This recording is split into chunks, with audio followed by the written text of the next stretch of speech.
Azoul, dans cette vidéo, je vais vous faire part de l'une des études les plus poussées en neurosciences et en psychologie qui vise le contrôle de l'esprit humain dans une époque où nous vivons une certaine défaillance envers ceux qui pensent. Certains parmi nous ont tendance à dire que les élèves d'aujourd'hui sont moins intelligents que les élèves d'hier, car les épreuves du baccalauréat aujourd'hui sont plus faciles, plus qu'elles étaient avant, et un élève d'une ancienne époque peut citer les noms des départements et connaît parfaitement la géographie et l'histoire du monde qui l'entoure, alors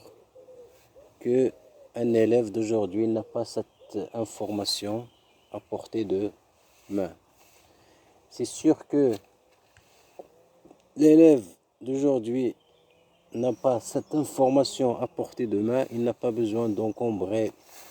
son esprit avec cette information tant qu'il a un outil merveilleux, celui de Internet, qui peut l'aider à accéder à cette information au bon moment. Donc je tranche la question dès le départ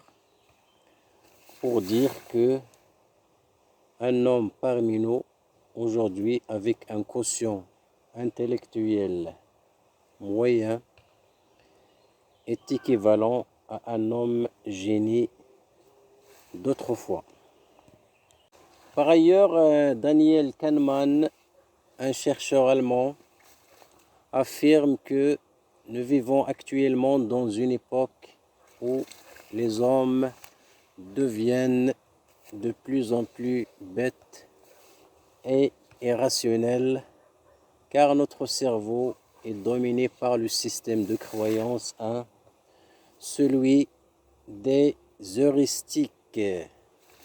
c'est-à-dire celui du système de pensée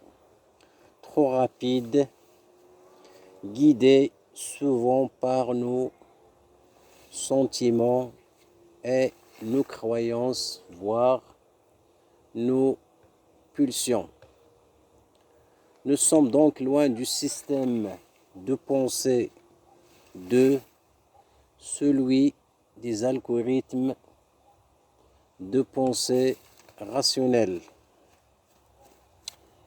Tout ce que nous entamons dans notre vie comme jugement ou action ne revient pas à la raison ou au système des algorithmes, comme je viens de dire,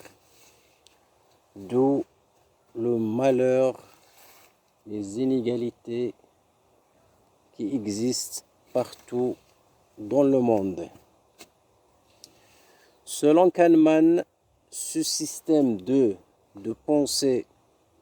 rationnelle est trop long et ce n'est pas donc lui qui passe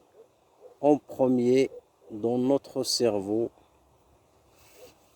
quand on le sollicite pour résoudre un problème. Selon d'autres chercheurs, inclure un système 3 permettra d'arbitrer entre notre système de pensée 1, celui des heuristiques et de la pensée toute faite, et celui de la raison, le système de pensée 2, celui de la raison et des algorithmes, pour apprendre à notre cerveau d'utiliser la bonne connexion pour résoudre tel ou tel problème. Mais si on croit Kahneman, et d'après ce qui ressort des réseaux sociaux, vous constatez que le contenu futile, c'est celui qui attire beaucoup les gens, car ils sont dominés par le système 1, celui des heuristiques, pas par le système 2, des algorithmes, qui est trop lent. Il nécessite la réflexion, comme je viens de dire. Je vais revenir dans une autre vidéo pour vous donner des exemples de ces systèmes de pensée. Au revoir.